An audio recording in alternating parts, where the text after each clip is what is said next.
सोना सुहानी जी से।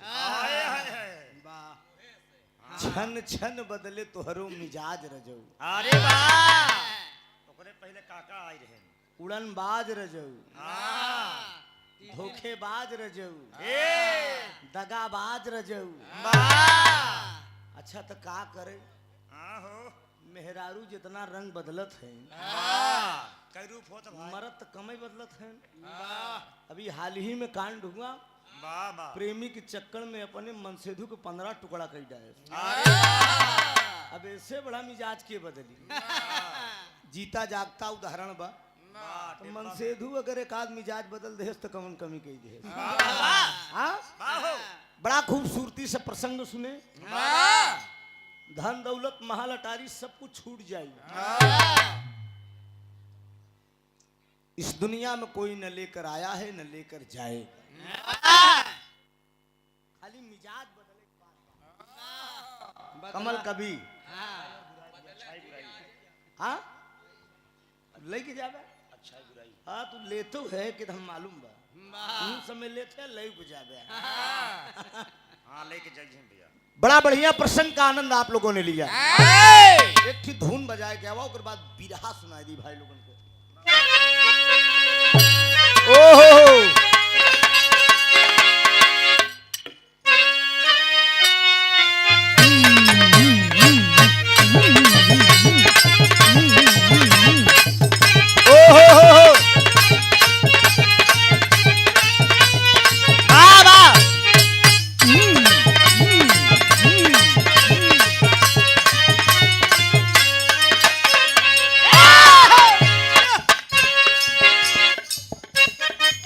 बड़ा खूबसूरत लगा। ये आपके दरवाजे पे तेरे ही बरही तो तमाम हम लोग गावत है। अरे वाह लेकिन पहली बार इस समाज में मैं देख रहा हूं कि बड़े इत्मीनान से लोग बैठ के भोजन कर रहे हैं। वो तो आज के युवक नौजवान के लिए काहे सो जींस पहने रहा थी ना, बैठे न पही बैठे में उनका दिक्कत होता ना। यहाँ से पुरानिया बड़ी व्यवस्था है, बड़ी खूबसूरत व्यवस्था है। यही गर्मी का महीना रहा। अरे वाह महीना महीना जोन चलत महीना यह महीना आया है। कौनो लौंडा का शादी भई, अरे वाह नई नवेली दुल्हन घरे आए। मेहरुआ के आगे लगा फेंक है। अरे वाह 10,000 ओके दे आई, 20,000 ओके दे आई, लाख 2 लाख 4 लाख मंगाई नहीं गए। दुल्हन कहत भाई दहनाती गाड़ा फेंकत ज्यादा बा। मन में कल्पना कर दिया, सुना फेंकत इतना है, पैसा वाला इतना है, लेकिन कसम का कच्ची बखरी में तू व्यवस्था हमार करे। यहाँ दुल्हनिया एक बात कहत बे, टप्पा टप्पा चुअत पप्पा से नवाया लाल से।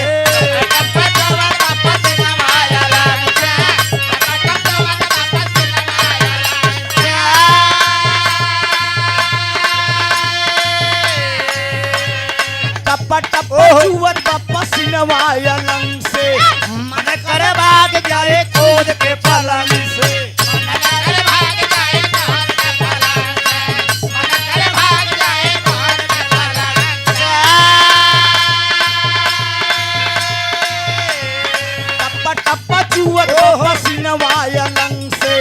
मन करे भाग जाई कूद के पलंग से, खाली बतियावे ला बेसी वाला। खाली बतियावे ला बेसी वाला, लगाई नहीं कौला एगो बेसी वाला, लगाई नहीं कौला एगो बेसी वाला, लगाई नहीं कौला एगो बेसी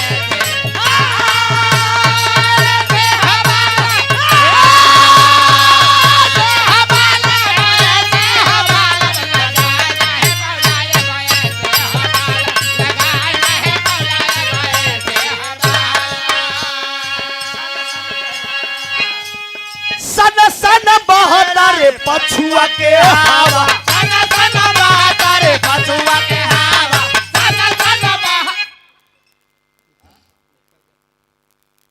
पंकज प्रजापति जी 50 रुपए से सम्मान किया गया। वाह बहुत बहुत वंदन अभिनंदन। दुल्हन सारा कर दिया। सन सन बहाता रे पछुआ के हवा, सन सन बहाता रे पछुआ के हवा, सन सन बहाता रे पछुआ के हवा।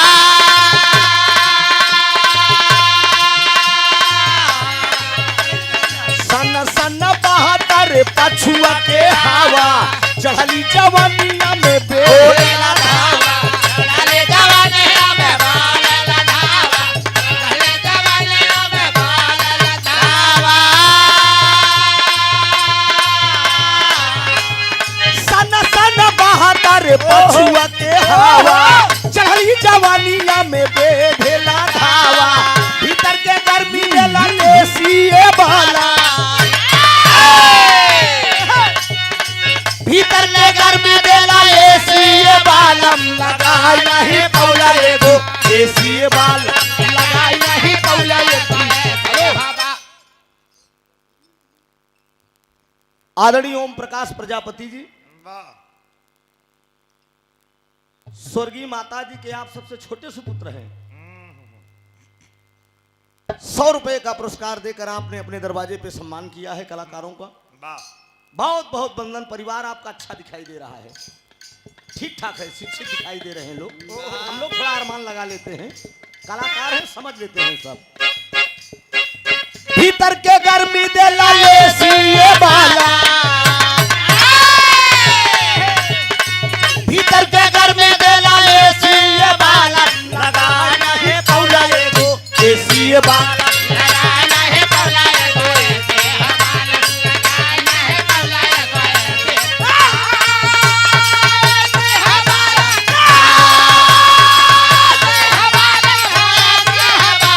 लगाना है पौला एगो एसीए वाला। लगाना है पौला एगो ऐसे हवाला। गड़ी गड़ी जाय रे गड़ी गड़ी जाय हथवा में कलमिया, गड़ी गड़ी जाय हथवा में कलमिया,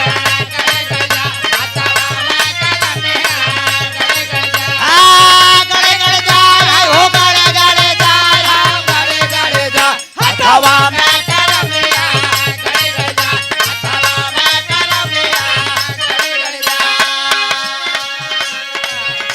अरे दरदा के मारे सड़किया पे गई,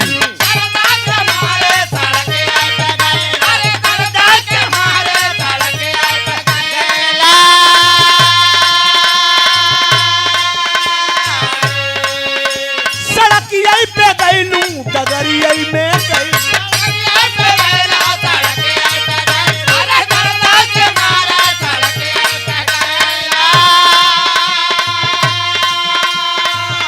ड्राइवर से नजरिया लड़ी लड़ी जाए,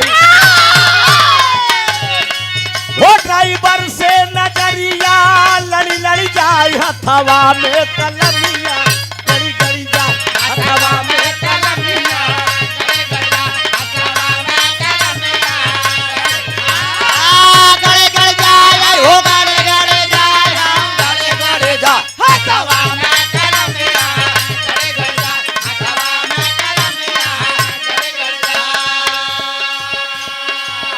अरे दरदा के मारे डकटरिया में गईलू,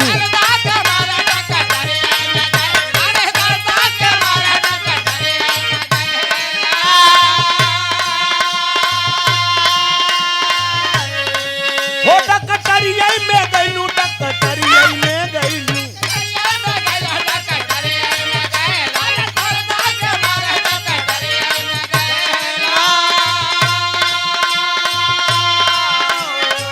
वो डॉक्टर से नजरिया लड़ी लड़ी जाए, वो डॉक्टर से नजरिया लड़ी लड़ी जाए, हथवा में कलमिया, गड़ी गड़ी जाए,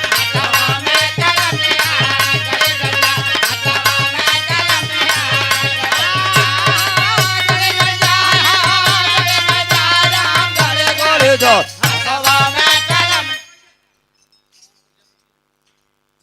पवन प्रजापति जी आप हटिया से वाह वाह वाह 50 रुपए का पुरस्कार। भैया को प्रणाम हो, आशीर्वाद की परीक्षा है।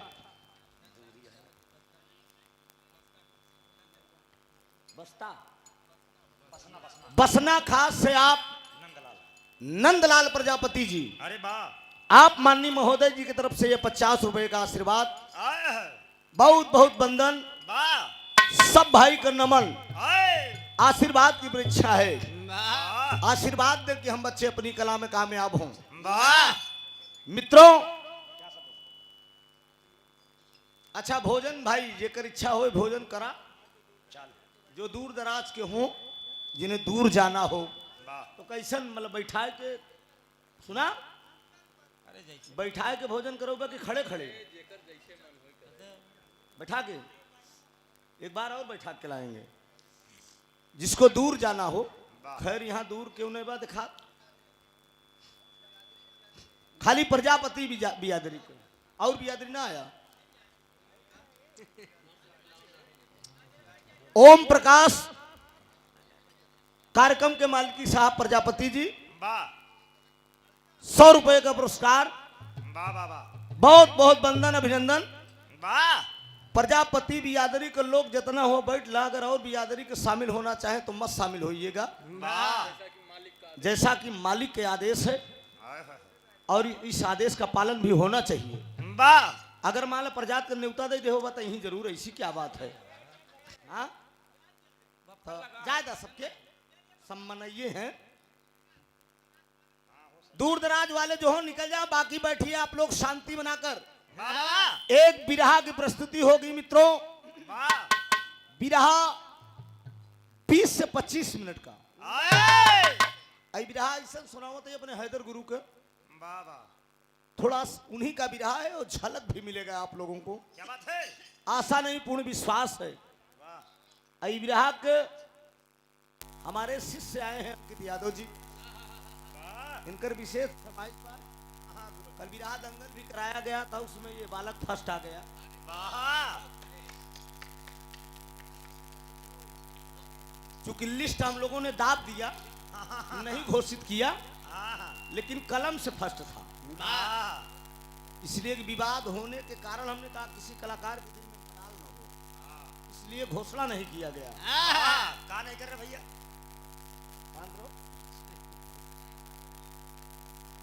एक बिरहा महाभारत से गौर करेंगे 20 से 25 मिनट का। अच्छा क्या बात है। महादेव प्रजापति जी पड़िला दीघी की धरती से आप हमारे पड़ोसी हैं, वाह, क्योंकि भिदूरा मोहरिया में हमारा घर है और दीघी हमारे घर से खाली 2 किलोमीटर के अंतर बा ना।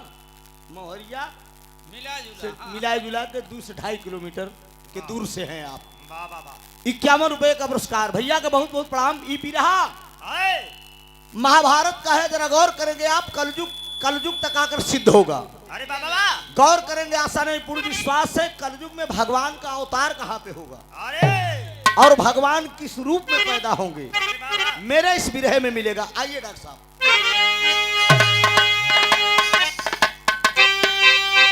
क्या बात है,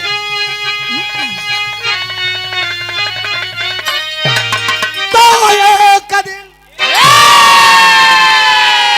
एक दिन माधव कृष्ण मुरारी,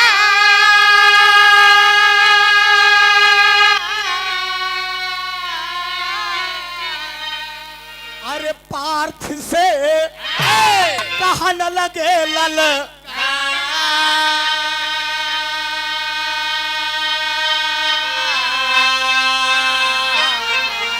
कि अरे बड़का भैया माना बतिया अब हमार।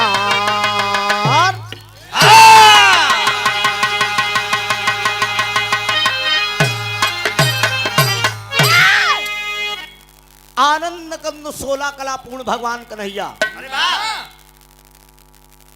द्वारिकापुरी से हस्तिनापुर के लिए प्रस्थान की। वाह, आवाज नहीं भैया।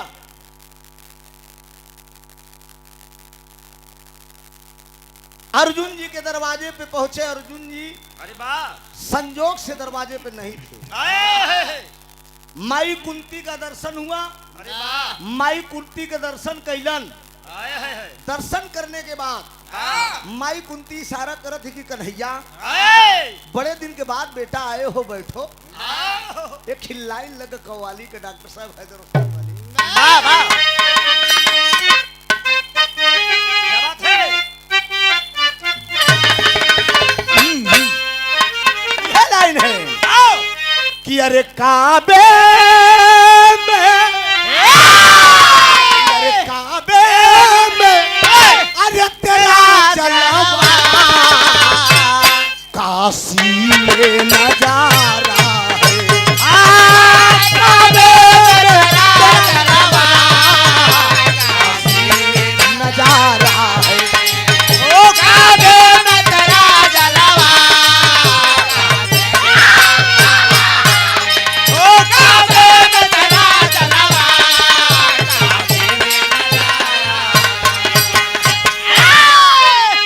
अरे काबे में तेरा जलवा, अरे काशी में नजारा है। यह भी हमें अरे प्यारा है, वह भी हमें प्यारा। काबे में तेरा जलवा, काशी में नजारा है। वाह अगर गुरु गाँव में मजहब दोनों एक है, आए बस बदला करीना है। वाह गोकुल कान्हा के भवन हजरत का मदीना है। वाह लेकिन गौर करेंगे गाने के लाइन पे, आए जमी पर बैठने वाले जमींदार, मेरे मुकद्दर के मालिक, विरहा को सुनने वाले श्रोता भगवान। वाह वाह वाह कलाकार कोई कलाकार नहीं होता है, कलाकार तो आप सब हैं। क्या बात है आपके बनाए बंदे कलाकार होते हैं। हाँ। लाइन पर जरा गौर करेंगे, इस लाइन में दिया गया। वाह वाह ओहो अरे हाय की ताराना, हाय की ताराना, अरे परेना चढ़ने से अखाड़े में।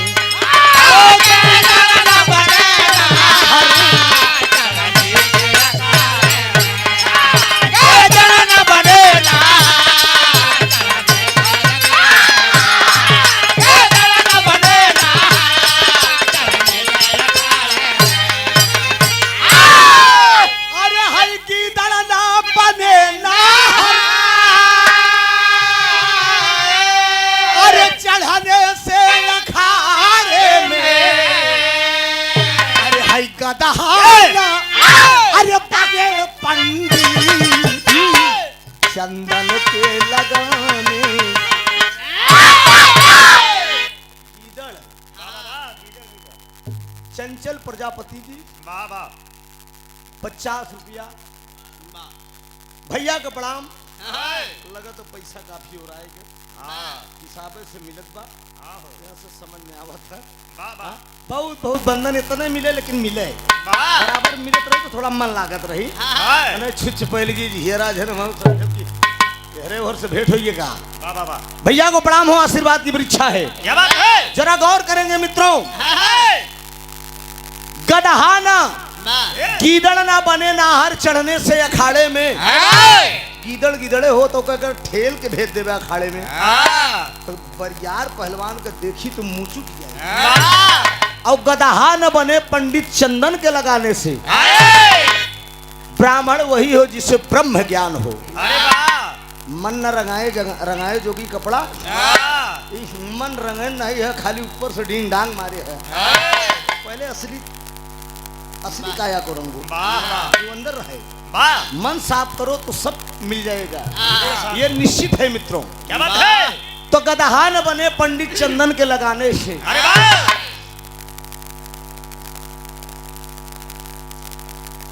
राम प्रताप यादव अध्यापक गाजीपुर की धरती से 101 रुपए का पुरस्कार आया है। बहुत बहुत वंदन अभिनंदन है माननीय मास्टर साहब के। वाह वाह वाह कहानी की शुरुआत है मित्रों। अरे कहानी कब की और कहां की है यहीं से झलक दिया गया है। दरदार दारादार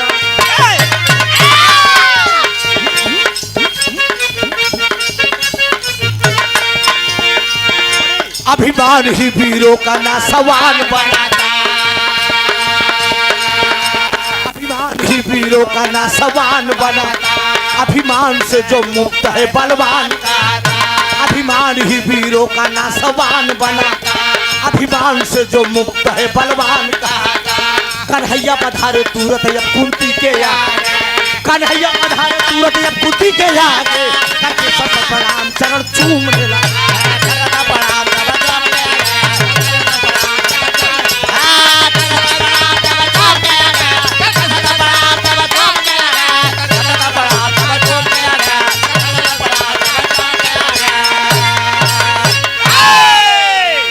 ये बड़ा प्यारा आशीर्वाद है। जय मां Shitala musical system, sound flower, DJ light, decoration, आप माननीय महोदय जी की तरफ से आपका बहुत खूबसूरत है, अच्छा है। 50 रुपया बाबू को प्रणाम, सब बाबू को नमन। नीरज प्रजापति जी, हमारे ओम प्रकाश प्रजापति जी के आप भांजा हैं, आप बाबू की तरफ से 100 रुपया। 12 प्रजापति समाज, बहुत खूबसूरत लगा, बहुत अच्छा लगा आपके दरवाजे पे आके। 100 रुपए का आशीर्वाद, बहुत बहुत भैया का नमन। बहुत अच्छा लगा बा, पाए हैं ठीक ठाक, बैठी है ना, बस थोड़ा भूखवा लागत वही छोड़े हैं। हाँ हमारे लागत रागत पर लेट गए तो सुना मारा तो ना चाने चुका तो से निगाह बचा कर। हाँ बराबर अगर मिलाएंगे तो प्रकाश रोहित टकराएगा। अब हमें दिक्कत करत हो भला एकदम सामने मारे, अब हम ऐसे करेंगे, अब हम ऐसे करेंगे, बड़ी शर्मा दिक्कत है। ए बाबूजी, आनंद कंद मुरली मनोहर, अरे वाह, हस्तिनापुर पहुंचे, माई कुंती का चरण स्पर्श करन, कहन अर्जुन कहाँ है, बोलावा हमार सखा, कहन बचवा जल जल पान करा, जहाँ वहीं आवत हो ही काहे घबरात है। कहन माई आज तनी घूमे के इच्छा बा, जल जल पान कन्हैया किए, उसके बाद तबले अर्जुन जी आएंगे। जब अर्जुन जी आएंगे तनी एक मिनट दुकानदारी आएगी।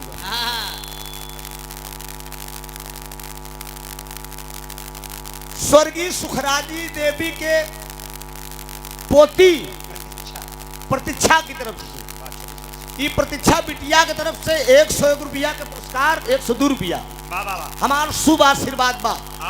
पढ़े लिखे, अपने माँ बाप का नाम रोशन करें, अपने खानदान का, अपने पूरे परिवार का। बेटियां मित्रों इस धरती पे 3 कुल तारती है, समझा? बेटियां अपना अपना भाग लेकर इस धरती पे आती हैं। यही बेटी दुर्गा बनती है, यही बेटी काली बनती है, यही बेटी किसी समय में प्रदेश संभालने का काम किया सुशीली बहन मायावती ने। यही बेटी देश की बागडोर संभालने का काम किया स्वर्गीय इंदिरा गांधी जी। झांसी की रानी पुतली फूलन देवी जैसी बेटियां बनकर समाज में बराबर इन दरिंदों हरामखोरों से लड़ने का काम किया। अरे वाह, और यही बेटी लोगों के साथ बराबर रंगमंच पर प्रस्तुति करती है। छन छन बदले तो हरो मिजाज रजो, अरे वाह, बाज रजो, रंडी बाज रजो, यही वाला काम नहीं करेगा ना, और कुछ पहले ठीक रहा यार, और अपन बना दे चल करेगा हो। ठीक है, 100 रुपया का पुरस्कार, भैया का प्रणाम बा। आनंद कंद मुरली मनोहर, अर्जुन जी से कहें चला तनी के जंगल में घूम जाई, और जब चल दे तो लाइन बा डॉक्टर साहब।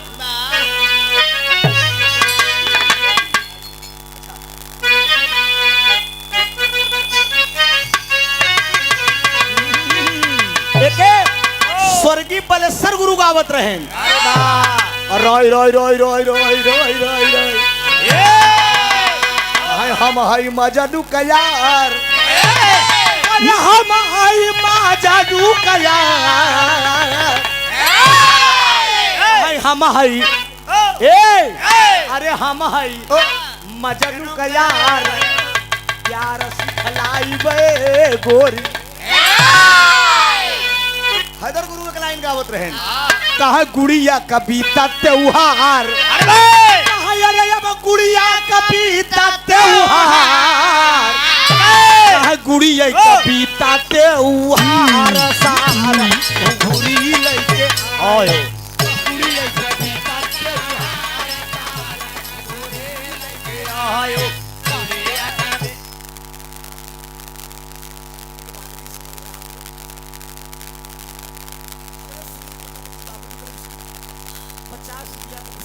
बाबू को प्रणाम, सब भैया का नमन आशीर्वाद की इच्छा है। गाना का भाव पे आप ध्यान दें। भगवान कन्हैया अर्जुन जी करते क्या है? अरे तू नो जाने हो इनके सवार, अरे अब तू नो जाने हो इनके सवार, तू नो जाने हो इनके सवार, सिधार पिया बनवाई दिहल, तू नो जाने हो इनके सवार,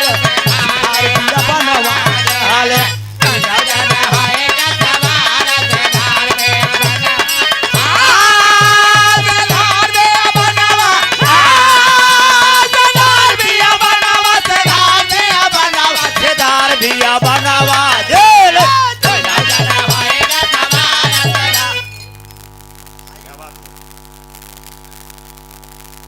ओम प्रकाश प्रजापति जी मलिकार जिनके दरवाजे पूरा है ना, जिनके दरवाजे पे ये प्रोग्राम करना लेंगे 100 रुपया, 500 के नोट में से 100 रुपया का पुरस्कार, बस ठीक है। बहुत बहुत वंदन अभिनंदन है, 400 वापस दे दा। बहुत बहुत प्रणाम, आशीर्वाद की परीक्षा है मित्रों। वाह वाह वाह। आनंद कंद मुरली मनोहर और अर्जुन जी दोनों जने बियाबान जंगल की तरफ चल दिए। तो दोनों जनवा गए न रही आई, अब बियाबान में पहुंचे,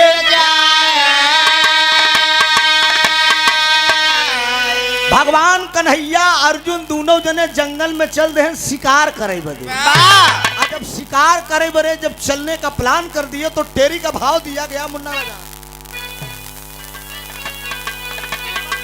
अरे राम घुमाई का पिया बनवा चले, अरे पारस बनवारी रखी पे दोनों जनवा, घुमाई का पिया बनवा चले,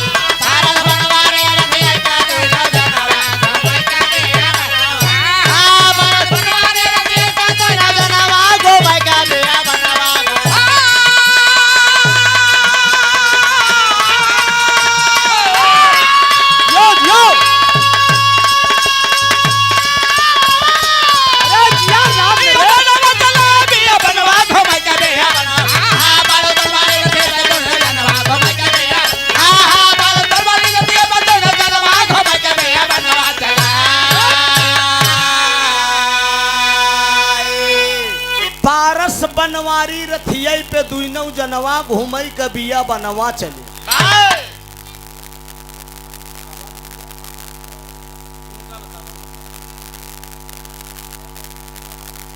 नानसी प्रजापति स्वर्गीय सुखवंती देवी की आप पोती है।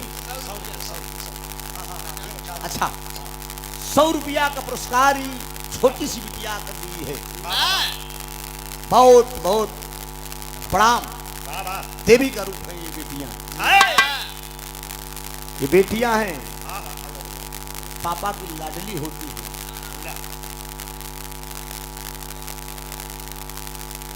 उदयराज प्रजापति और छोटे लाल प्रजापति अतरौरा पुरौपुर से 50 रुपया का पुरस्कार। बाबू को प्रणाम।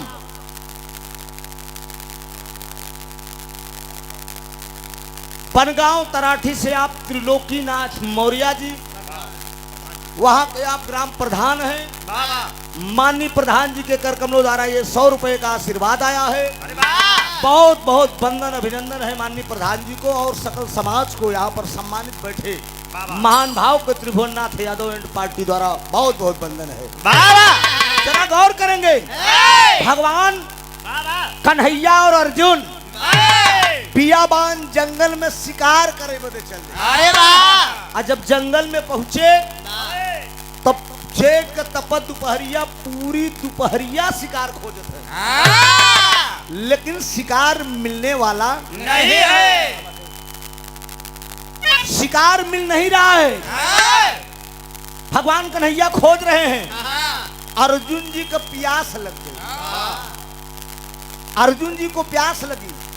जब अर्जुन जी को प्यास लगी तो भगवान कन्हैया से अर्जुन जी कहा तन कि कन्हैया तनिक हम पानी पिए। आनंद कंद मुरली मनोहर बोल दिए कि अर्जुन यहाँ तो कोई घर नहीं है, ये जंगल है, तो है हम पानी कहाँ से पिलाई। घूमते घूमते घूमते घूमते कुछ दूर पे एक कुटिया दिखाई पड़ी। एक कुटिया दिखाई पड़ी और भगवान कन्हैया अर्जुन से बोले कि अगर पानी पीना हो जरा गौर करेंगे। अगर अर्जुन पानी पीना हो तो अर्जुन बन के चलने पे पानी नहीं मिलेगा। कहा तब कहा भेष बदल दो। भगवान कन्हैया एक बूढ़ा ब्राह्मण का भेष बना लिया। अर्जुन जी के अपन चेला बनाए दिए। उस कुटिया के पास जाकर अलग जगा दिए। मित्रों तो यहाँ एक लाइन तरज लग क्या बात है?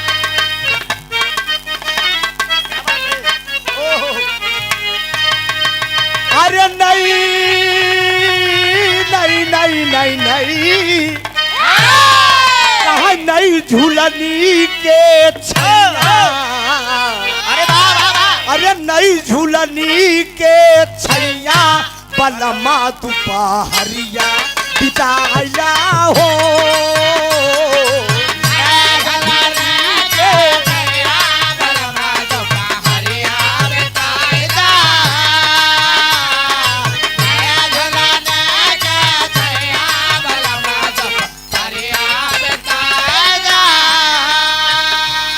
आदरणीय चारू प्रजापति जी आपके तरफ से 50 रुपए का पुरस्कार। बहुत बहुत वंदन।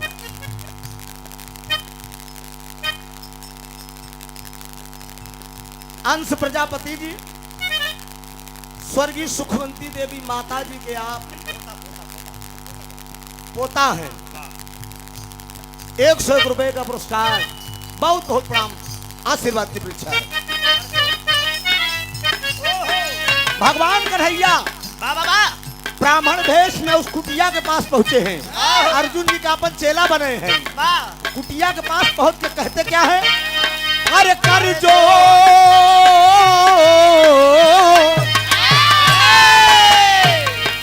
कर जोर बोले मुरारी मदारी मोहे पनिया पिया जाओ।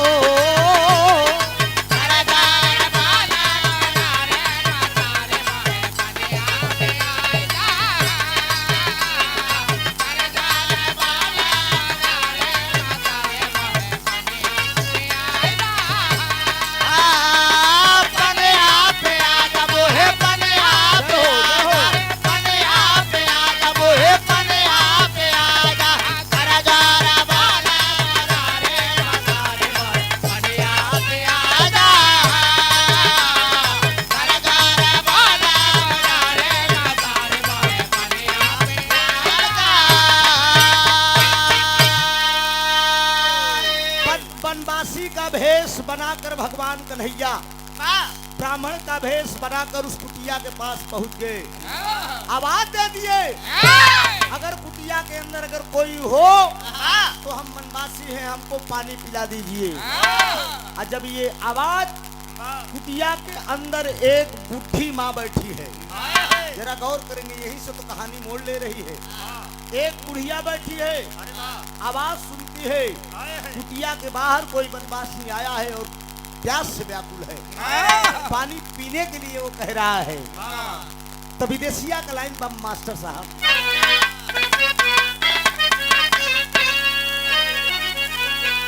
अरे तोहरे भरोसे मैया, अरे मई जागरो पालियो,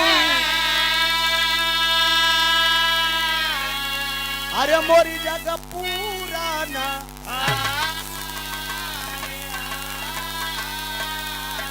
कहाँ गैया के धियाना अरे हो मिया करईबे,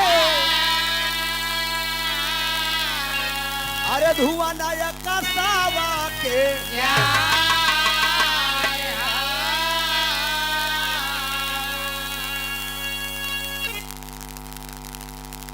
धर्मेंद्र यादव जी बेतापट्टी खजुरिया कई जने आए हैं।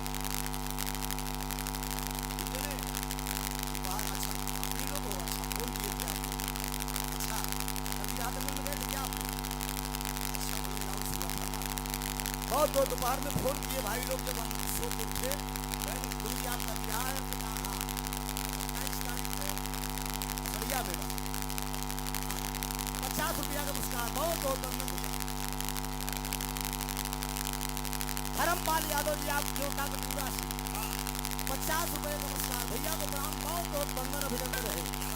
अरे लोटवा के पानी लईके अरे निकली बुढ़िया मयानावा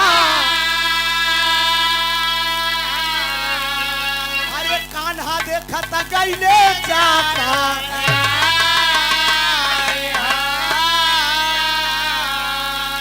अरे तीन बाण कखरी में तीन बाण कखरी में दबल बुढ़िया मयानावा अरे पूछती कन्हैया माधा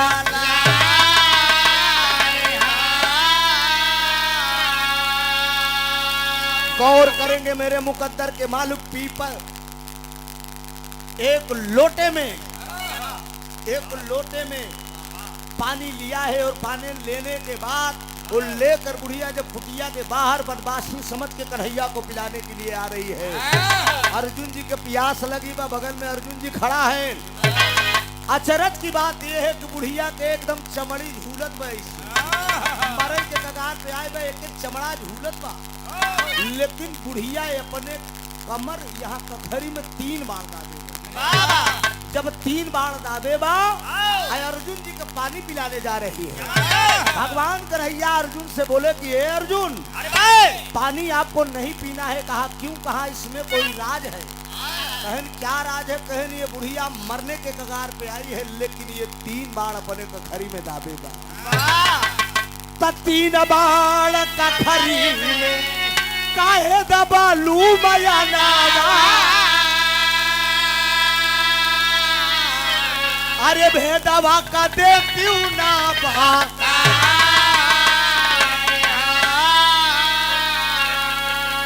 भगवान कन्हैया उस बुढ़िया से पूछ बैठे कि माँ मरने के कगार पे आए हो, लेकिन कखरी में तुम 3 बार दाबी हो, बात क्या है? तो बुढ़िया कहाँ लगी ललकार, अरे बुढ़िया कहाँ लगी ललकार, अरे बचवा माना बात अरे हमारे जिंदगी में अब 3 ही दुश्मनवा अरे घुमाई का बिया बनवा चले। काहे बचवा हमारे दिल का बात जाने चाहत है। हम 3 बार कखरी में काहे दाबे है?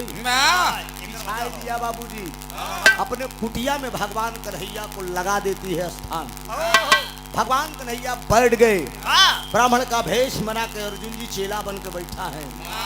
कारण बुढ़िया बता रही कि आप कारण पूछना चाहते हैं कि हम 3 बार काहे कखरी में दाबे हैं। इसमें राज है, प्रयागराज का तर्ज लगा है।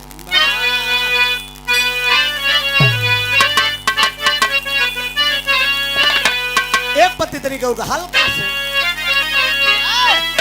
आए हाय अरे बा मौके मौके बच्चा देखा डॉक्टर कहा अरे झकोरा मारे झूलनी, अरे झकोरा मारे झूलनी उहई साड़ी लहराई झकोरा मारे झूलनी, साड़ी लहराई झकोरा मारे झूलनी, साड़ी लहराई। ई त हैदर उस्ताद दादा रामधार गावत रहे, लेकिन स्वर्गीय बाबू राम कैलाश गाँव जब कुर्ता के टोक पकड़े पंचाव कुर्ता के टोक ऐसे थाम ले, कहा सुने वाले दोस्त बड़का भैया दुल्हन पेरा था। तो बाबू राम कैलाश गाँव कहा राजा परदेसिया, अरे मोर दुल्हा परदेसिया वही लौट के नाही आए, राजा परदेसिया लौट के नहीं आए, दुल्हा परदेसिया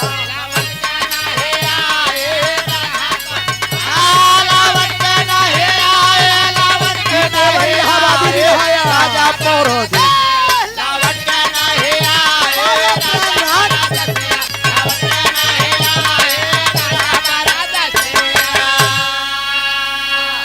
पिरहिन का दर्द मर्द बेदर्द वही समझ नहीं पाए, राजा परदेसिया लौट के नहीं आए, दुल्हा परदेसिया। हैदर उस्ताद का मैं कहा लिखा लो गोरी पतिया, कहा घुसूरी गवा बरधा वही सारी आई माझारी घुसूरी गवा। हेलो और एक लाइन गावे कहा गजब किहू बहिनी अरे गजब किहू बहिनी तू चिन्हू ना भातार हो गजब की बहिनी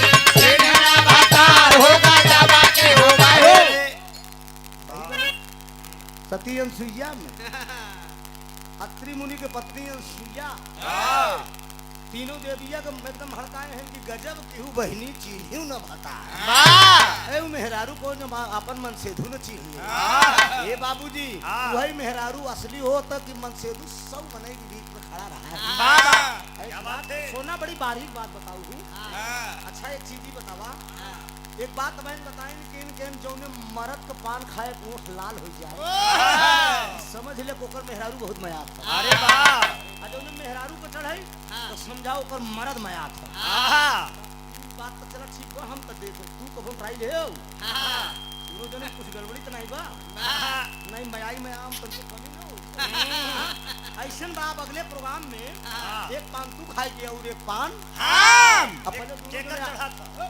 पहले दोनों जने अपन उठे देखा जाइए तू हमार देखो हम तहार तू में पता बताई जे कि तोहार मानत है कि नहीं हमार मानत नहीं वही बुढ़िया कहा जाबा कहा बे बेटवा एक बाण मर भई अरे बेटवा एक बाण मर भई यशोदा जी के तान के एक बाण मर भई यशोदा जी के तान के एक बाण मर भई यशोदा जी के तान का यशोदा जी के तान का यशोदा जी के तान के एक बाण यशोदा जी के तान का एक बाण यशोदा जी के तान का एक बाण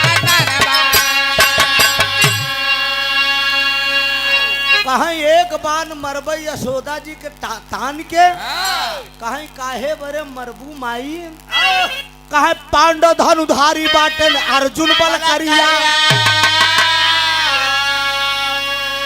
अरे बाप रे बाप कहे पांडव धनुधारी बाटन अर्जुन बल करिया कहे अरे कान्हा से काम ले ए बेटवा देख रखवान के एक बाण मरबई कहे पहला बाण के कबरे रखे है जान दिया कहे पहला बाण हम रखे है अर्जुन बरे अब अर्जुन के मशीन खराब हो अब बैठा तो है कन्हैया के लगे अब उनकर हालत खराब के लिए बाप रे अगर जान गए तो हुलिन दे अर्जुन का इशारा करते हैं कहीं शान शान शान भैया जान नहीं रही है कि तुम जनवाई दे बता जान हुलाई जाते कहने के पता नहीं बा कहाँ के धमधारी रहे न पुनः रथ हाकत रहे भगवान समरे भगवान हमार रथ हाकत रहे न पुनः बाण चलावत रहे कहाँ अच्छा और बाबूजी दूसरी बात कहा यशोदा माया नमा का बहुत दुलारे कहा कछरी में बांध दे ए बेटवा मेरे भगवान के एक बाण मरबई कहा भगवान कन्हैया जब बचपन में रहे माखन खात रहे तो यशोदा मैया ले जाए के कछरी में बांध के डंडा डंडा मारत रहे पहले उठी के लड़किया दुलारे को होती अब पाई जाए तो उन्हों का हम रगड़ दिए अरे बाप रे भगवान कन्हैया कहन कि वो भगवान की माँ है कहन माँ है तो कहा हमारे भगवान को मरी ही माखन तो खात रहे अर्जुन कहन लई तोहरे माई को कहा बीमारी कहा हम फंसा रहे कहा तोहर मायू को शांत रहा वही ढेर कुछ सुन गया बस ऐसे सुनत चला बस काहे माई तीसरे बाण से के का मरबू कहे पांडव दुलारी बाटिन द्रौपदी गुजरिया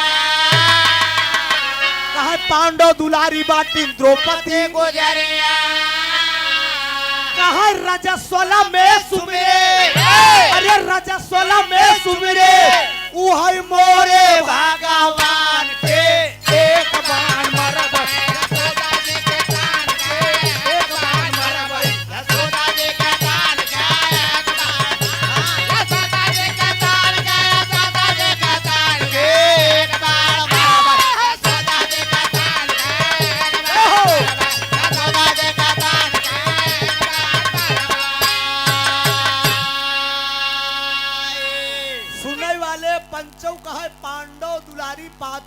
पंचाली थी द्रौपदी, पांचों पतियों की औरत थी द्रौपदी।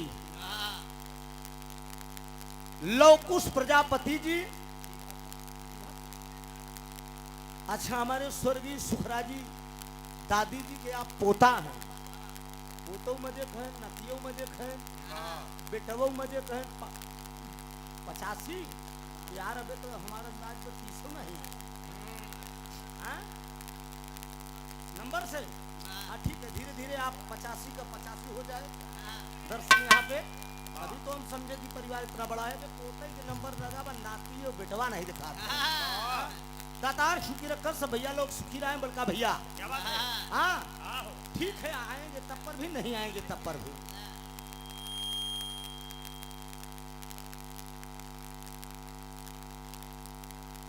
बजरंगी प्रजापति जी आप कुलरा के धरती से स्वर्गीय सुखराजी देवी के आप भांजा हैं। भांजा आएंगे ना नाती को, हाँ 205 रुपए का आशीर्वाद।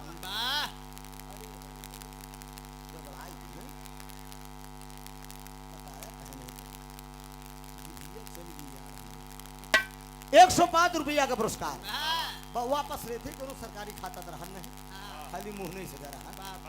दातार सुखी रखकर सब भैया लोग सुखी रहा। बड़का भैया पंचाली थी द्रौपदी, पांडव की पत्नी थी पारस। अरे वाह पारस। 5 खाना खाया, पानी पिया, देख ला अगर भूख लगी खा ले। दोबारा पंचाली थी, लेकिन जिस समय दुशासन साड़ी खींच रहा था, सभा बीच में तो पुकार कर रही थी कन्हैया को, आनंद कंद मुरली मनोहर चीर बढ़ाते चले गए। दुशासन परेशान हो गया, पूरा कौरव दल परेशान हो गया कि सारी बीच नारी है कि नारी बीच सारी है। उजौने समय हमारे भगवान का बुलाए से उस समय नरक में रही।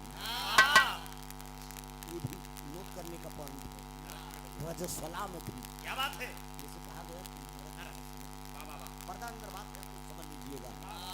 उसमें भगवान को नहीं बुलाना चाहिए। ये बुढ़िया कह रही है, भगवान मुरली मनोहर बोल दिए कि माँ भक्त पे जब कष्ट पड़ेगा, चाहे नरक हो चाहे जैसे हो, अगर याद करेगा तो प्रभु को दर्शन देना पड़ेगा।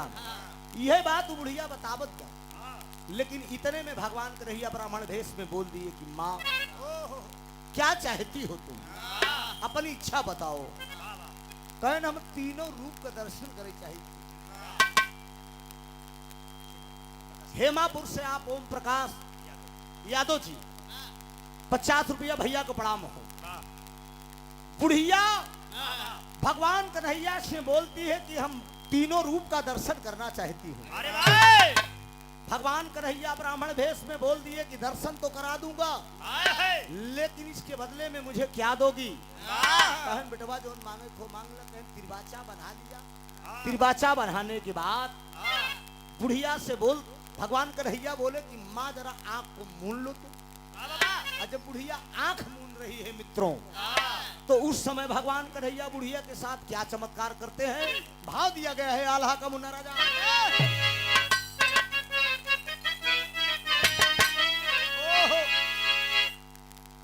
आंख जैसे मुनली बुढ़िया, आंख जैसे मुनली बुढ़िया, सुनीला बयानवा भैया।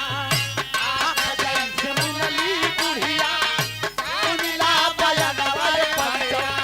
आंख जैसे मुनली बुढ़िया, सुनीला बयानवा भैया। कछरी में बांधो बाटे मदना मुरा,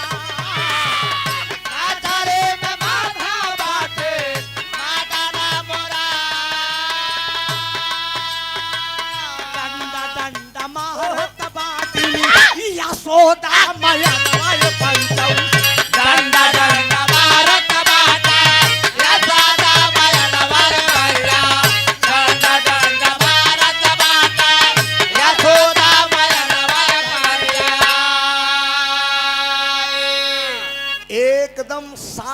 साफ वाह वाह वाह शीशा की नहीं कहानी झलकेगी। क्या बात है आंख मुनवाए भगवान, आंख मुंदवाने के बाद बचपन का रूप वही दिखा दिया जब उन कचहरी में बना रहे और चुप्पे से माखन चुराए के खात रही यशोदा डंडा से मारत रही।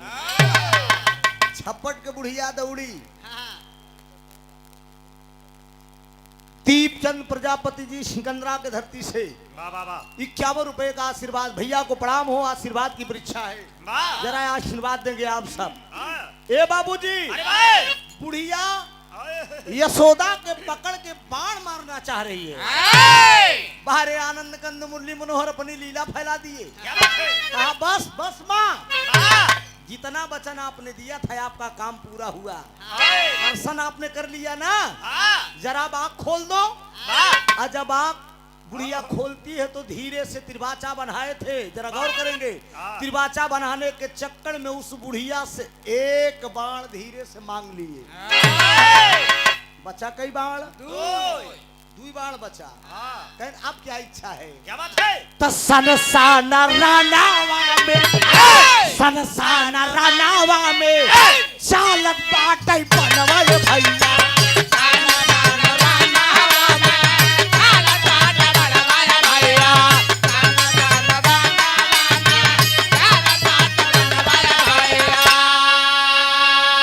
अरे सारथी बन के बैठा बाटे ए भैया मदना मुरार। भगवान कन्हैया रथाकत है, अर्जुन बाण चलावत है। बुढ़िया को क्रोध आया, बुढ़िया निकालती है बाण की, बस आया अर्जुन मिल गए हैं मौके पे एकदम धासिन दे। भगवान कन्हैया तुरंत बोल दिए कि जरा आँख खोलो माँ। और जब आँख खोले, बुढ़िया आँख खोले तो तिरबाचा बनाए तो धीरे से दूसरा बाण भी ले लिए। बचा एक बाण। और जब एक बाण बोले तो कहन वो भी देखना चाहती हूँ। कहन हाँ बचवा दिखाई दा। कहाँ से तुम्हारे लाल आए है? बहुत अच्छे वनवासी हो, मेरे भगवान का दर्शन करा रहे हो। कहा उसके बदले में कीमत तो देना पड़ेगा माँ। कहा ठीक है।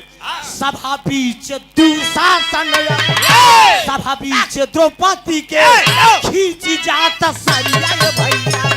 सभा बीच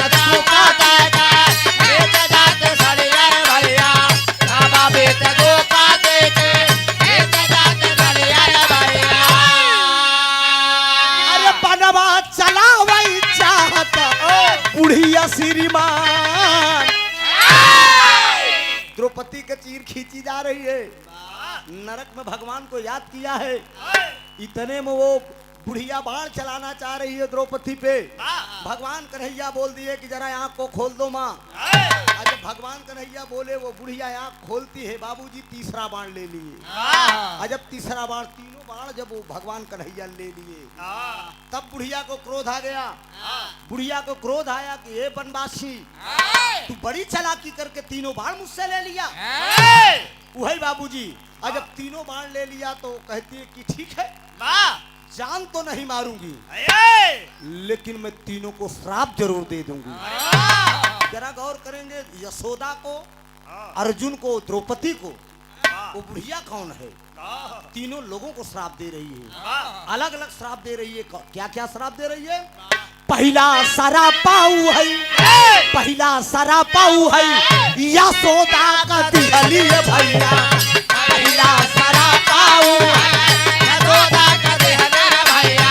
पहला सारा पाऊ यशोदा का दिहली है भैया। अरे दुनिया में बेटा के मुंह न देख पाए। पहला शराप वो बुढ़िया यशोदा को दे रही कि ए यशोदा, जिस दिन तेरे दरवाजे से कन्हैया चले जाएंगे गोकुल से मथुरा, अरे वाह ये नोट करने का पॉइंट है, जरा गौर करेंगे, ऐसा भी रहा कम सुनने को मिलता है। जिस दिन गोकुल से मथुरा कन्हैया चले जाएंगे अपनी माँ देवकी के पास, बेटे की याद में, कन्हैया की याद में तू तड़प के मर जाएगी। लेकिन मैं श्राप दे रही हूँ, दोबारा कन्हैया तुझे अपना मुंह नहीं दिखाएंगे। अरे वाह मर जाबू कन्हैया बरे, हाँ, लेकिन अपन एक जिंदगी में तुम कन्हैया को फिर दोबारा देखने को नहीं पाओगे। ऐसा प्रमाण मिला। यशोदा तड़प के मर गई बाबूजी, लेकिन भगवान कन्हैया दोबारा यशोदा को अपना मुंह नहीं दिखा। अरे वाह, बेटे की याद में तड़पती रही। ये बुढ़िया का दिया हुआ श्राप था। वाह। और दूसरा श्राप क्या होता है? दूसरा सरा पाऊ है, दूसरा सरा पाऊ है, द्रौपदी का दिहली है भैया। दूसरा सरा पाऊ है, द्रौपदी का दिहली है भैया। दूसरा सरा पाऊ है, द्रौपदी का दिहली है भैया। अरे मरत कबेरी पति के, अरे मुंह न देख पाए। बुढ़िया श्राप दे देती है वाह, क्या हो? द्रौपदी को कि ये द्रौपदी, अब जिस समय पांचों पतियों समेत हिमालय पर्वत पे गलने के लिए निकलोगी, पांचों पतियों समेत, पांचाली थी द्रौपदी, तू पांचों पति आगे निकल रहेंगे, तुम पीछे रह जाओगी। मरद से पहले तुम मर जाबू गल के। मरद की बेरी अपने पांचों पतियों का मुंह नहीं देख पाओगी। ऐसा प्रमाण मिला। द्रौपदी हिमालय पर्वत पे पहले गल गई बाबूजी, पांचों पांडव आगे निकल गए, लेकिन मरते वक्त अपने पांचों पतियों का मुंह नहीं देख पाई। एक श्राप और बचा अर्जुन का। अर्जुन को क्या श्राप दे रही है? तीसरा सरा पाऊ है, अरे तीसरा सरा पाऊ है, अर्जुन का दिहली है भैया। तीसरा सरा पाऊ है, अर्जुन का दिहली है भैया। तीसरा सरा पाऊ है, अर्जुन का दिहली है भैया। अरे धनुहा बाण देखा, अरे रखा रही जाए। कहा गया है बाबूजी की पुरुष बलि नहीं होता है, समय होत बलवान। भीलन छीने गोपिका, वही अर्जुन वही बाण, बारे वही अर्जुन और वही गांडो धनुष। अर्जुन प्रमाण मिलता है महाभारत के अंदर। आंख की पलक एक बार गिरे या उठे, इतने भरे में अर्जुन परले कह सकत रहे। पल भाजत परले करने वाले पारथ। लेकिन बाबूजी गांडो धनुष अगर अर्जुन का उठ जाता था, तो अर्जुन के गांडो धनुष के आगे किसी की हिम्मत नहीं थी कि कोई टिकता। लेकिन जिस समय जंगल में कोल भील के राजाओं से मुलाकात हुई अर्जुन की, वही कोल भील के राजाओं ने वही गांडो धनुष अर्जुन के पास था। लेकिन बाबूजी जंगल के अंदर कोल भील के राजाओं ने अर्जुन को परास्त कर दिया।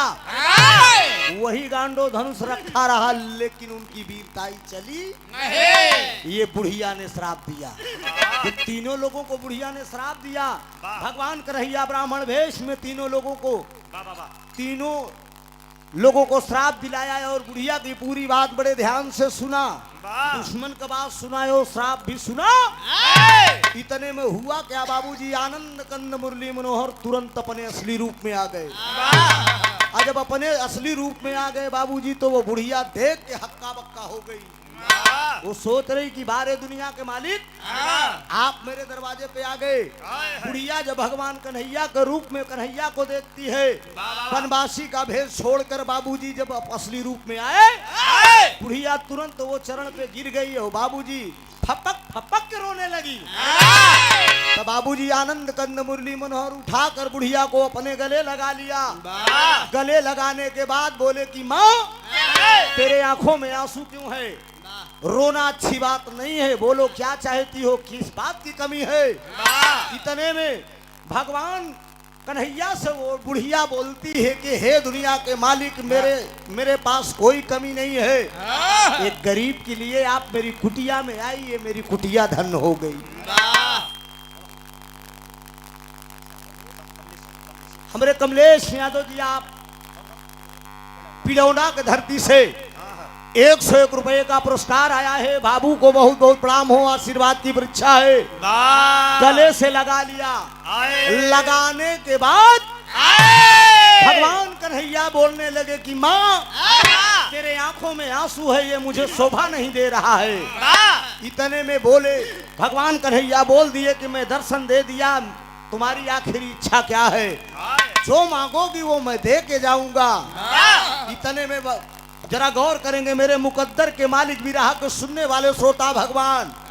आखिर में वो बुढ़िया, आखिर में वो बुढ़िया बोलती है कि सब कुछ मुझे मिल गया। आज तो मेरी कुटिया भी धन्य हो गई। त्रेता में आपने ही राम रूप में सेवरी जैसी भक्तिन के कुटिया में पहुंच के आपने जूठी वैर खाया था। आज एक गरीब की कुटिया में पहुंचकर आपने धन्य कर दिया प्रभु। सब कुछ मुझे मिल गया। नहीं कहा मांग लो जो मांगना है। तो आखिर में बाबूजी उस बुढ़िया, वो बुढ़िया भगवान कन्हैया से केवल एक चीज मांगती है। मांगती क्या है कि अगर ये दीनदयाल इतनी ममता है अगर आपकी मुझ में, तो एक मांगन मेरी है। बहन बोलो क्या मांगन है? कहा इतना मांगन, यही मांगन मेरी है कि आने वाले युग में ये द्वापर चल रहा है, जरा गौर करेंगे मित्रों, द्वापर के बाद कलयुग ही आएगा। बोल दिए कि ये द्वापर युग चल रहा है, द्वापर के बाद कलयुग आएगा। और जब कलयुग आएगा तो हमारा भी अवतार होना निश्चित है, हमारा भी जन्म होना निश्चित है और आपका भी जन्म होना निश्चित है। एक काम करना, आखिरी मेरी इच्छा यही है कि मेरी गोदी में आप मेरे पुत्र के रूप में आप जन्म ले लीजिए। एक बार अपना स्तन आपको मैं अपने स्तन से आपको दूध पिला दूं और बेटे के रूप में आपकी सेवा करना चाहती हूँ। माँ बनके बाबूजी इतने में भगवान कन्हैया बोल दिए कि यो।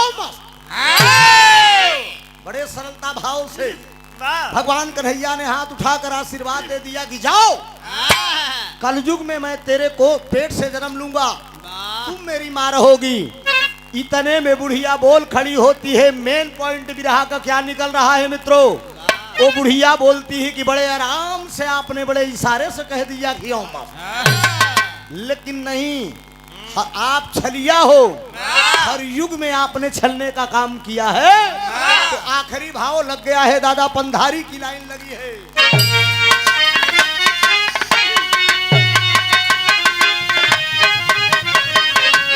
कहा यारे अब ना मिली, ए बाबू अब ना मिली, ए भैया अब ना मिली, न मिली कहा ननुवई के तरकारी अब ना मिली।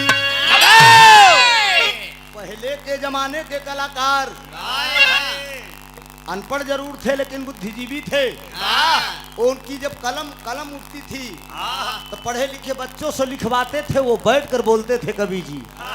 दादा पंधारी की लिखी लाइन है जिन्हें विरहा सम्राट की उपाधि मिल गई कि ननुआ का तरकारी अब न मिली। एक लेडीज से विरहा था, वो बोले कि अरे व्यास जी ननुआ तक एकदम झुराता हमको, तुमको पता ही नहीं है किस ननुआ की मैं बात कर रहा हूँ। हमारे बाके लाल यादव जी आप किल्हापुर के धरती से बाबू के कर कमलों द्वारा ये 50 रुपए का पुरस्कार आया है। बहुत बहुत बंधन, सब भाई को नमन।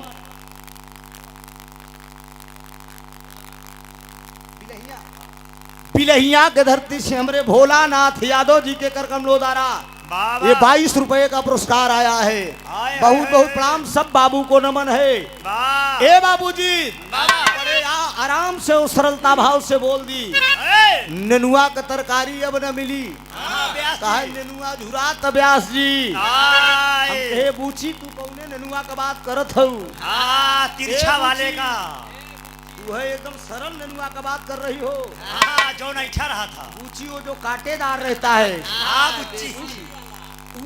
छानी वाला बूची चला, ननुआ का हम तो खियाई बनवाए के सब्जी बढ़िया तो है, हम टेस्टदार उसमें जीरा भी हल्का से डलवा देंगे, उसका टेस्ट बढ़िया हो जाएगा। जायकेदार हल्का से हो सकता है, उसमें मेथी ओथी लगवा देंगे तो और टेस्ट बदल जाएगा। ननुआ का तरकारी अब ना मिली, लेकिन बाबूजी इसी भाव में दादा रामधार जी गाया करते थे। कहा ये बना मिली, ये पंचव ये बना मिली, ये भैया ये बना मिली, तो देसी घी कई सोहारी ये बना मिली। कहा भाई अब कुढ़ुआ गड़ारी अब ना मिली, सो अब पतिव्रता में हरारू अब ना मिली। समझा 15-15 टुकड़ा हो जाई, ज्यादा हरकत कर बैठा जाए न पहुंच गया। हाँ? वो मुस्कान अपने पति का जो 15 टुकड़ा किया, पता लगता कि वो लव मैरिज शादी किया था। वाह वो लव मैरिज शादी किया था और उससे शादी करने के चक्कर में अपने माँ बाप से भी रिश्ता उसने तोड़ दिया था। वाह जरा गौर करेंगे, अगर वो लव मैरिज शादी अगर वो आपसे कर रही है तो आपकी खूबसूरती और आपकी अदा देख के कर रही है। अरे वाह अगर तो आपकी चेहरे पे आपकी हर अदाओं पर फिदा है। अगर कहीं आपसे भी कोई बढ़िया खूबसूरत मिल गया तो पति पा गया वो भी सरक सकता है, पत्नी पा गई तो वो भी सरक शक्ति है। आखिर में वो बड़ा का साला जूरा रखा है हाँ। जो कि रियल में देखा गया उसका पति उससे भी ज्यादा खूबसूरत था भाई। लेकिन पता नहीं प्यार का साला ऐसा नशा मार दी सारा नशा उतर जाए। चढ़ावा तो आराम से चढ़ावा, धीरे धीरे कुछ दिन मौज लो। हाँ हर हर से क्या मतलब है? ए बाबूजी का बोलत रहे, कहा है भाई पतिव्रता मेहरारू अब न मिले। पतिव्रता सब हेर थी लेकिन पूरा पतिव्रता बना। मेहरारू के उसने बोले हम सैकड़न से बोला। जात है सब्जी लिया आवे, जात है नून लिया आवे, जैन मार्केट में मार हुई हुई करे पड़ा। हुआ कि तब घरे ही मेहरारू फोन लगाए कस ले के आवत तक कहाँ बिजी आओ कहने रे बस एक ही दोस्त का फोन आई रहा। दोनों तरफ से रिश्ता बरकरार होना चाहिए। कहो डॉक्टर साहब कभी ऐसा नहीं होना चाहिए। घर का सब सिस्टम बचाएगी काम होना चाहिए। लेकिन बाबूजी आखिरी भाव में 2017 में भोजपुरी बिग गंगा चैनल पर जब बिरहा दंगल आ रहा था, दिनेश लाल निरहू अमरपाली हीरोइन, मनोज टाइगर बतासा चाचा, आदरणीय विजय लाल यादव, ओम प्रकाश यादव जी निर्णायक थे। ये आपका बेटा प्रयागराज से बिग गंगा चैनल पे गया था तो मैं उस जज साहब के सामने दिनेश लाल निरहू अमरपाली के सामने मैंने इस बिरहे में एक लाइन गाया था। कहा ये अब ना मिली ये पंचवा बना मिली, ये भैया ये बना मिली।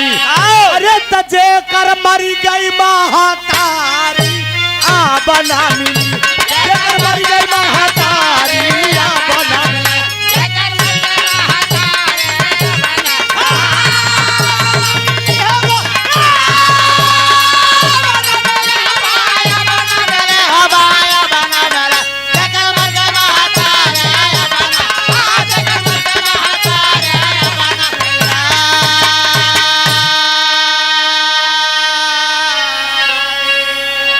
करेंगे बाबूजी बिरहे का मेरे आखिरी पॉइंट है।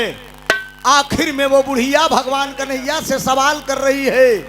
सवाल में वो बुढ़िया क्या कह रही है? कहा रहा इदा भगवान हो रहा इदा भगवान हो रहा इदा भगवान। अरे तो झूठा ना चाही वरदानवा रहा इदा भगवान।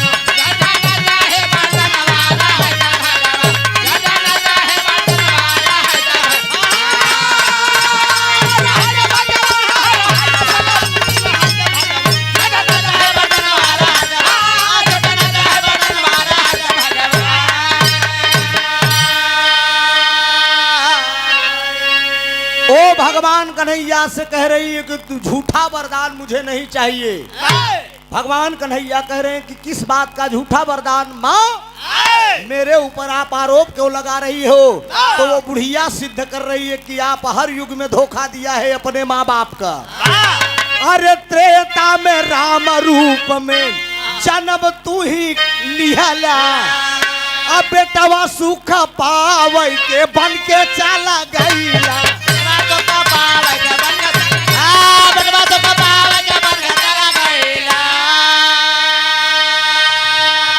अरे तड़प के मर गए न रजनवा रही द भगवान। त्रेता में राम रूप में आपने ही जन्म लिया राजा दशरथ के घर में। राज तिलक पहनने का जब राजा बनने का समय आया, राजा साहब को जब आराम करने का समय आया तो ऐसा लीला आपने रच के 14 वर्ष का बन सिधार दिया। तोहरे याद में आपके याद में आपके पिता की मौत हो गई। ऐसा बेटवा को सुख कौने काम को? अरे वाह वाह वाह। का भैया हाँ हो बेटे का मतलब ये होता है, वाह बाप बड़ी उम्मीद से अपनी बेटा को पालता है बाबूजी। वाह जब तक उसकी जवानी में, जब तक उसके शरीर में जान है, अरे वाह तब तक दिन रात खट कर वो बाप वाह अपने बेटे के लिए सब कुछ करने के लिए तैयार रहता है। वाह अगर वही बेटा अगर बुढ़ाई में अगर बाप का सहारा ना हुआ, जरा गौर करेंगे आज न जाने कितने औलाद वृद्धा आश्रम में अपने माँ बाप को छोड़ दे रहे हैं। आए पत्नी कह रही है कि ये माँ बाप को नहीं खिला पाएंगे, यही यंग बॉडी के नौजवान ले जाकर अपने बूढ़ी माँ बाप को वृद्धाश्रम में कर देते हैं। वाह बिरहा गाने का मतलब ये है मित्रों कि अपने माँ बाप को सेवा करो, माँ बाप के ही सेवा में आपको पूरी जन्नत है। वाह स्वर्गीय दयाराम प्रजापति सुपुत्र अखिलेश प्रजापति जी सखोज वीर से बाबू के करकर्मों द्वारा ये 50 रुपए का पुरस्कार आया है। वाह जरा गौर करेंगे, त्रेता में आपने राजा दशरथ को धोखा दिया था। भगवान कन्हैया सवाल कर रहे हैं कि और आगे क्या हुआ माँ? वाह वाह कहा द्वापर में देवकी कपेट से तू भैला, रात ही राता सुना अब यशोदा घरे गई।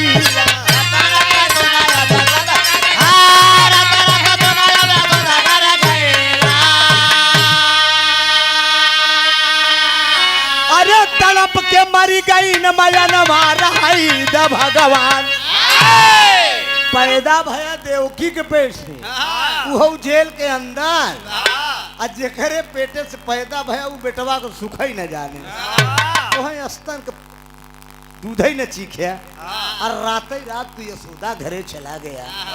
ऐसे हमारे साथे कौनो छल कई ले गया, हाँ कौनो छल कई के तू खसक ले गया, तो हम का करब प्रभु, इसलिए ऐसा झूठा वरदान मुझे मत दीजिए। जरा गौर करेंगे बाबूजी, भगवान कन्हैया जब ये बात सुने तो वही बुढ़िया से बोल दिए कि कलयुग में मेरा अवतार कहाँ होगा, मैं कहाँ पे पैदा होऊंगा और किस रूप में पैदा होगा। अरे बाबा ये बुढ़िया से वो बता रहे हैं बाबूजी, जरा गौर करेंगे। प्रांत गुजरात सिंघल दीप बताई, प्रांत गुजरात सिंघल दीप बताई, अब भी हम पूरा गाँव के नाउवा किनारे।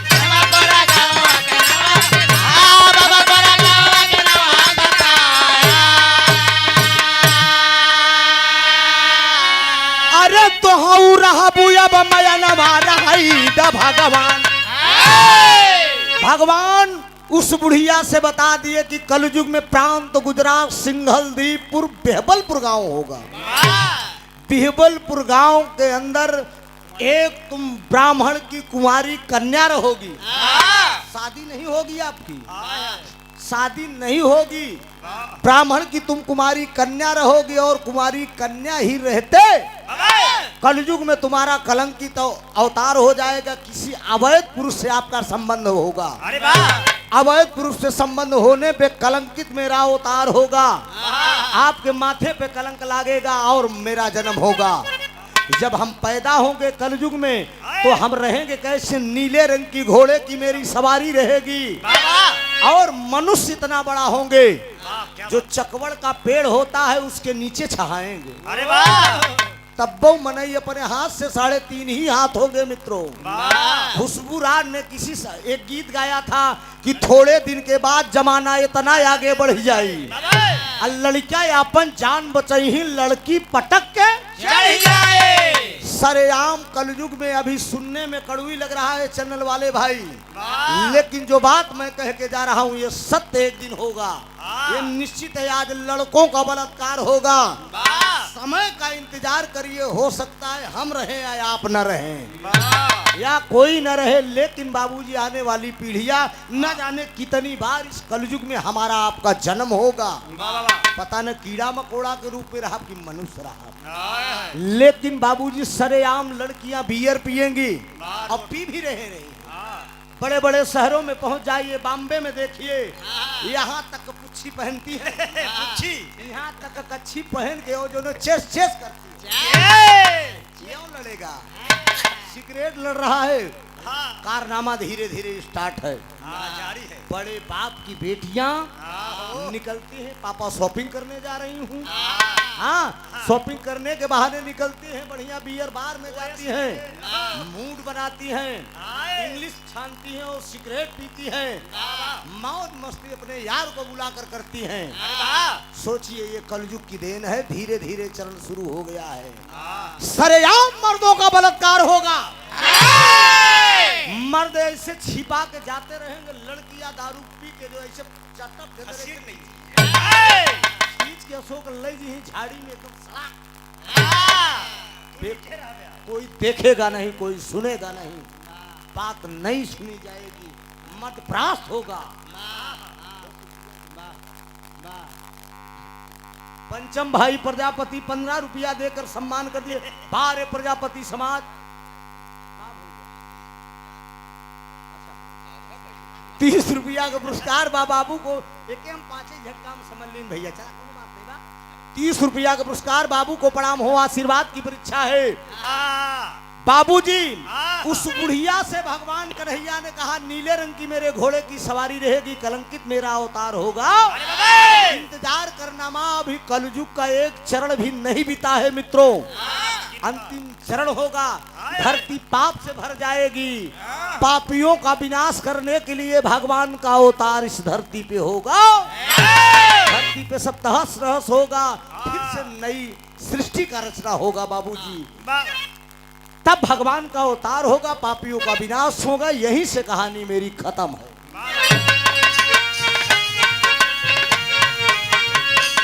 स्वामी गीतानंद अनंत भय भूलुर तय दिए को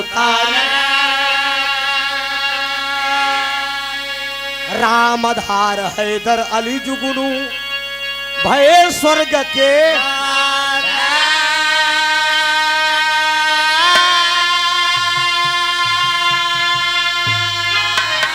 अरे राम घुमई का बिया बनवा चले, अरे घुमई का बिया बनवा चले, त्रिभुवन नाथ का बाटई मऊहरिया भावानवा, घुमई का बिया बनवा चले।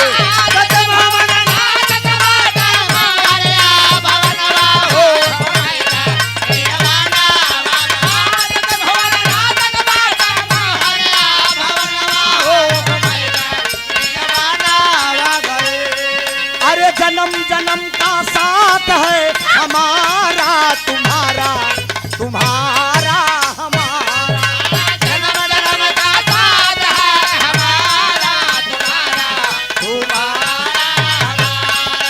जन्म जन्म का साथ है हमारा तुम्हारा।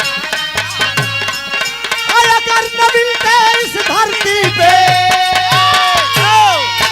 अगर न मिलते इस धरती पे, जन्म जन्म का साथ है हमारा तुम्हारा, तुम्हारा हमारा, ओ जन्म जन्म का साथ है हमारा तुम्हारा, तुम्हारा। हेलो बेटा राहुल, अरे कला क्षेत्र का मिलन है। सुना, नया पिरा सीखी होती और न मैं सीखा होता, तो कहाँ आप होती और कहाँ हम होते।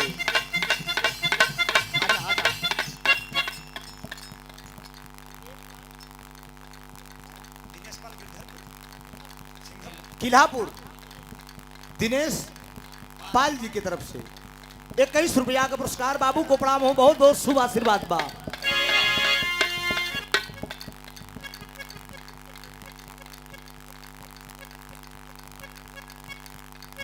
स्वर्गीय सुखराजी देवी जी के आप नाती चंचल प्रजापति जी, बाबू के कर कनोदरा 51 रुपए का पुरस्कार है, बहुत बहुत भैया को प्रणाम। अरे कला क्षेत्र का मिलन है हमारा तुम्हारा, तुम्हारा हमारा, ओ कला क्षेत्र का मिलन है हमारा तुम्हारा, तुम्हारा हमारा, कला क्षेत्र का मिलन है हमारा तुम्हारा, तुम्हारा। अरे आज मिले हैं इस धरती डोली पे